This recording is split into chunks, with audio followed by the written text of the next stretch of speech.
ఈరోజు how to fill up bank credit voucher అనే విషయాన్ని గురించి మనం తెలుసుకుందాం.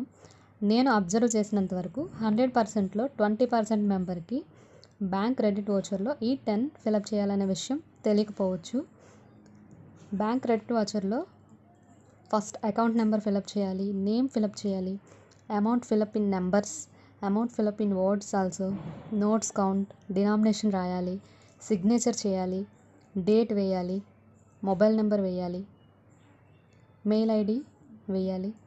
50,000 అండ్ అబవ్ అయితే పాన్ నెంబర్ తప్పనిసరిగా వేయవలసి ఉంటుంది. అలాగే మీకు ఇక్కడ నేను ఫిలప్ చేసిన ఒక వోచర్ని చూపిస్తాను, ఒకసారి చూడండి.